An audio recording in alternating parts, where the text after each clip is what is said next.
পশু জবাই করা। পশু জবাইয়ের ক্ষেত্রে বিশেষ করে মনে রাখতে হবে, যার পশু যিনি কোরবানি করবেন নিজ হাতে তিনি কোরবানির পশু জবাই করা সুন্নাত।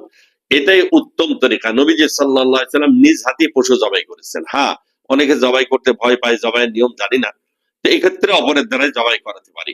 যিনি পশু জবাই করবেন, জবাইয়ের আগে ছুরিটা ভালো মতো ধারায় নেবেন। ছুরির অনেক সময় যদি ধারানো না থাকে, তাহলে এই পশুকে এই ছুরি দিয়ে জবাই করতে গেলে পশুর কষ্ট হয়, কোরবানিটা মাকরুহ হয়ে যাচ্ছে। এজন্য ছুরিকে ভালো মতো ধারায় নেব। পশু জবাই করার পূর্ব মুহূর্তে পশুটাকে পশ্চিম দিকে মুখ করে, অর্থাৎ বাম কাতে শোয়ানো, যাতে তার পা গুলি থাকে পশ্চিম দিকে, এবং পা মজবুত করে বেঁধে নেওয়া।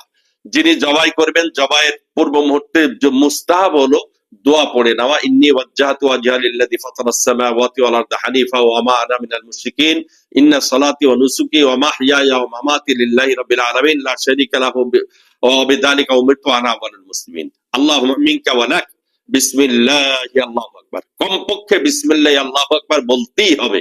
বিসমিল্লাহি আল্লাহু আকবার বলা এটা ফরজ।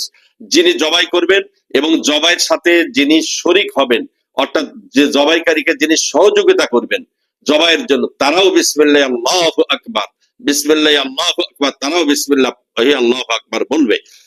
বিশেষ করে আমরা খেয়াল রাখবো যে বস্তুটি না করলে কোরবানি হবে না, কোরবানি সহি হবে না, জবাই সহি হবে না।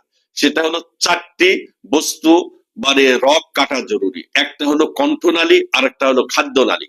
পশুর কণ্ঠনালী, খাদ্যনালী এবং তার পাশে দুইটা বড় বড় দুইটা রগ আছে। এই মোট চারটি রগ কাটা জরুরি। যদি ফতোয়ার কিতাবের মধ্যে এসছে এই চারটি রগের মধ্যে তিনটা রগও কাটে, তাহলে পশু জবাই সহি হবে। কিন্তু দেখা গেল মাত্র দুইটা রগ কাটা পড়েছে, দুইটা বাকি রয়ে গেছে, পশু জবাই সহি হবে না। সেই জন্য মাসালাটা আমরা মনে রাখবো। এবং পশু জবাই করার পরে পশু যতক্ষণ পর্যন্ত নিস্তেজ না হয়ে যায়, তার আগ মুহূর্তে পশুর রগ কাটা, পায়ার উপরে ছুরি লাগানো, চামড়া ছুলে ফেলা, এটা মাকরুহ। অনেক সময় অতি দ্রুত তাড়াহুড়া, কসাইরা তাড়াহুড়া করতে যায়, যে দেখা যায় কি এখন পশুকে জবাই করার সাথে সাথেই চামড়া ছোলার কাজ শুরু করেছে। পশুর দিকে এখনো পর্যন্ত তার ভিতরে ধড়ফড়ানি আছে, নিস্তেজ হয় নাই। নিস্তেজ না হওয়া পর্যন্ত কোনো পশুকে এভাবেই জবাই করা যাবে না।